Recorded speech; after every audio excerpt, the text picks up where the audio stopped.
नमस्कार किसान भाइयों, स्वागत है आपका एक बार फिर से हमारे यूट्यूब चैनल स्मार्ट खेती किसानी में। आज के इस वीडियो में हम बात करने वाले हैं मूंग की खेती के बारे में कि जो अभी का समय चल रहा है गर्मी का, जिसमें काफ़ी किसान भाई मूंग की बिजाई करते हैं, मूंग बोते हैं। तो उसमें हमें क्या सावधानियां रखनी चाहिए, किस प्रकार से बिजाई करनी चाहिए, उसके साथ क्या चीज़ मिलाएं बिजाई करते समय, ताकि हमारी जो फसल है उसमें फंगस ना हो और कीटों का प्रकोप ना हो और अच्छी पैदावार हो। उसके बारे में हम आज इस वीडियो में बात करेंगे। तो जो किसान भाई हमारे चैनल पर नए आए हैं, जिन्होंने अभी तक हमारा चैनल सब्सक्राइब नहीं किया हो, तो प्लीज़ सब्सक्राइब कर लें और बेल आइकन दबाएं, ताकि आने वाला जो भी मैं वीडियो अपलोड करूंगा उसका नोटिफिकेशन आपको मिल जाया करेगा। तो चलिए किसान भाइयों, अब हम बात करते हैं यहाँ पर कि जो वैरायटी जो मैंने ली है, मैंने बिजाई की है, उसके बारे में बात कर लेते हैं। तो जो मैंने वैरायटी ली है जिसका नाम है GM5 मूंग की वैरायटी, काफ़ी अच्छी वैरायटी है, नई वैरायटी है।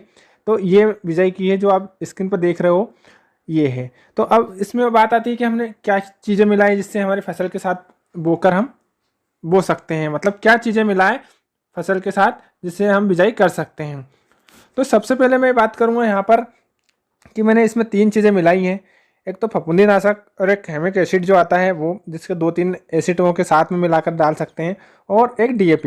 3 चीज़ें डाली है और इसके बारे में पूरी डिटेल में बात करेंगे कि क्या प्रति एकड़ डोज लिया है और कितना डोज हमें डाला है और कितने इंची पर हमने इसकी बिजाई की है और कौन कौन सी दवाइयाँ डाली हैं। वो तो तीनों चीज़ें मैंने बता दी इसमें।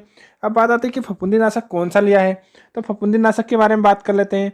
तो इसमें जो मैंने लिया है वो कार्बनडाइजिन प्लस मैनकोजीब दोनों को लिया है। तो कार्बनडाइजिन जो होता है वो 12% आता है और मैनकोजीब जो है वो 83% WP के साथ आता है। तो इन दोनों का मिक्सअप करके आता है, वो वाला हमने डाला है फफूंदीनाशक।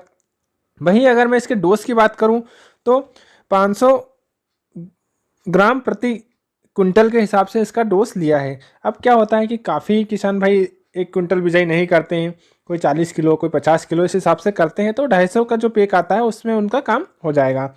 वहीं अगर मैं दूसरी तो मैंने लिया उसकी बात करूं, बीटा बूम, ये भी एक ऑर्गेनिक है, काफ़ी अच्छा है, जिसके साथ हाई न्यूट्रिएंट आते हैं, अमीनो, हुमिक और पुल्विक। ये तीनों एसिड जो आते हैं वो काफ़ी अच्छे से हमारी फसल पर काम करते हैं। तीनों एसिडोन जो है वो काफ़ी अच्छे हमारे फसल को सुरक्षित रखते हैं। अब बात आती है इनका डोज क्या है, क्या डोज लिया है। तो इनको 4 किलो प्रति एकड़ के हिसाब से डाला है। तो यहाँ पर भी वही है कि 4 किलो प्रति एकड़ के हिसाब से इसका डोज लिया है। अब बात आती है कि तीसरी चीज़ तो क्या मिलाया है। तो काफ़ी किसान भाई DAP मिलाते हैं, तो मैंने भी यहाँ पर DAP मिलाया है। और काफ़ी किसान भाई पोटास भी मिलाते हैं, कुछ पोटास भी मिलाकर डालते हैं, लेकिन पोटास क्यों नहीं मिलाया उसका मैं कारण भी बताऊँगा। लेकिन यहाँ पर मैंने DAP डाला है। DAP की बात करें तो 1 बोरी प्रति एकड़ के हिसाब से DAP खाद मिलाया है। पोटास क्यों नहीं डालना चाहिए, तो मैंने क्यों नहीं डाला उसका रीज़न बता देता हूँ। तो किसान में पोटास से क्या होता है कि पोटास से हमारे जो मूंग है वो चिपचिप पानी पसीना छोड़ देता है, जैसे पानी छोड़ देता है, उससे क्या होता है कि वो चिपक जाते हैं, गड़े बन जाते हैं।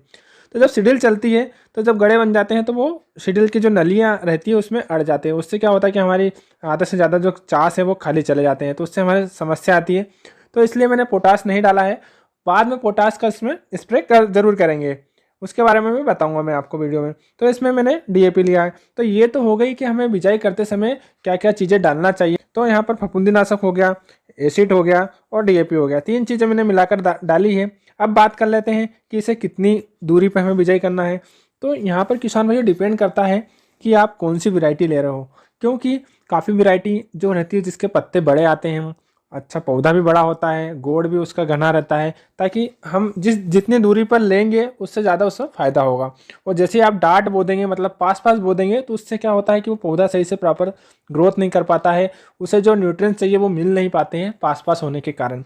इसलिए डिपेंड करता है कि आप कौन सी वैरायटी बो रहे हो, उस हिसाब से आपको उसके डिस्टेंस रखना है। जैसे मैं बता दूं कि काफ़ी किसान भाई 10 इंची पर भी रखते हैं, 12 इंची पर भी रखते हैं और 14 इंची पर भी रखते हैं। तो ये तो बात हो गई कि हम कौन सी वैरायटी ले रहे हैं तब की बात। और काफ़ी किसान भाई जो रहता है वो 16 इंची पर भी बोते हैं, क्योंकि वो उस हिसाब से वो रहता है। और इंची की बात आती है कि क्या हमें प्रति किलो बोना चाहिए। तो यहाँ पर भी वही बात होती है कि जो बीज रहता है उस हिसाब से बोना चाहिए। तो बीज के बारे में बात करें तो जैसा मान लो कि मैंने जो बोया है GM5, उसके बारे में बात कर लेता हूँ मैं कि मैंने कितने किलो प्रति एकड़ बोया है। तो मैंने यहाँ पर 12 किलो प्रति एकड़ बोया है किसान भाइयों। ये आप भी बो सकते हैं 12 किलो प्रति एकड़।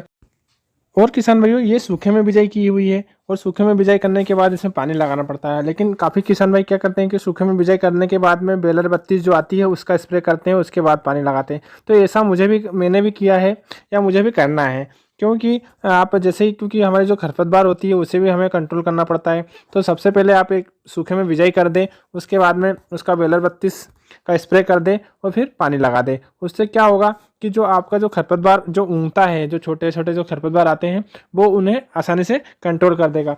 तो यहाँ पर क्या किसान भाइयों, क्या हम बेलर 32 ही हमारे पास दवाई है जो इससे हम डाल सकते हैं, क्योंकि उसका डोज थोड़ा महंगा पड़ता है।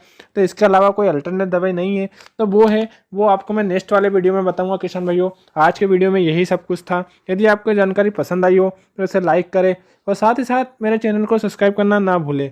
इसी प्रकार से मैं आगे भी आपको जानकारी देता रहूँगा। धन्यवाद किसान भाइयों।